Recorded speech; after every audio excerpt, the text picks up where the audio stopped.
बोलिए कुंडलपुर के बड़े बाबा श्री आदिनाथ भगवान की, संत शिरोमणि आचार्य गुरुवर विद्यासागर जी महाराज की, परम पूज्य श्रेष्ठ निर्यापक श्रमण मुनि श्री समय सागर जी महाराज की, परम पूज्य मुनि श्री प्रमाण सागर जी महाराज की, मंचासीन समस्त मुनि राजाओं की।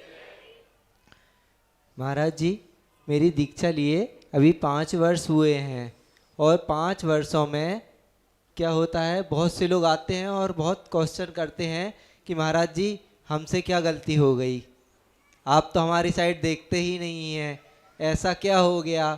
तो हमारे बड़े महाराज जी तो कहते हैं कि ओम शांति बोलो और उनसे बात भी मत करो, ओम शांति बोल के वो तो चुप हो जाते हैं।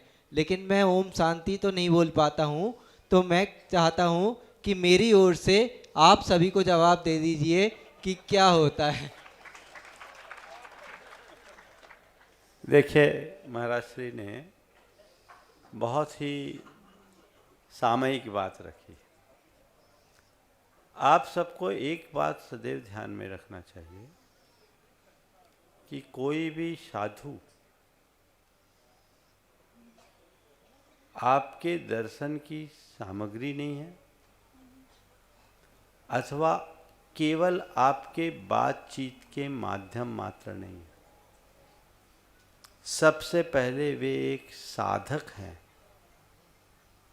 और साधुओं के शरण में आप आते हैं, दर्शन के लिए आते हैं, तो किसी व्यक्ति के दर्शन के लिए नहीं आते। आप एक साधक की वंदना के लिए आते हैं। आप जब भी आओ उनको नहीं, उनकी साधना को, उनके त्याग को, उनके संयम को प्रणाम करो। वही गुण है जिसके लिए आप उनके पास जाते हो और वही आशीर्वाद फलेगा।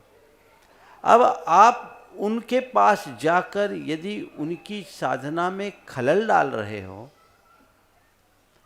तो आप ही तय करिए, ये वंदना है या उत्पात। ये भी चीज़ें जब तक महाराज देखे नहीं, आशीर्वाद नहीं दे, बात न करे, आप लोगों का मन नहीं भरता। ठीक है, लेकिन मेरा आप सबसे ये कहना है कि साधुओं की अपनी भी चर्या और क्रिया होती है। वो अगर अपने किसी कार्य में मगन है तो आपका कर्तव्य है आप दूर से नमन करके अपना काम कर लो, आपको आशीर्वाद उतना ही मिलेगा। इसलिए सभी साधु वृंदों के दर्शन के लिए जाओ तो आपको इसका ध्यान रखना चाहिए। सामूहिक समय में आप लोगों को आशीर्वाद मिल ही जाता है, हर समय ये बात व्यवहारिक नहीं लगती। महाराज जी ने जिस संदर्भ में बात की उस संदर्भ में मैं अपना एक अनुभव बता देता हूँ। जब मेरे शुरुआत थी और दीक्षा के बाद जब लोग इस बातें करते थे तो मैं एक ही वाक्य कहता था, जो मुझसे ऐसी बातें करता है मेरी ओर से उसके लिए 5 दिन का सूतक लग जाता है। समझ गए? 5 दिन का सूतक लग जाता है, तो फिर वो किसी तरह की बात करने की हिम्मत नहीं रखते। हमेशा ध्यान रखना चाहिए कि साधुजन आपके पुण्य से अपने आप खींचे आएंगे। आप भावना रखिए पर उन्हें परेशान मत कीजिए, ये प्रयास करना चाहिए।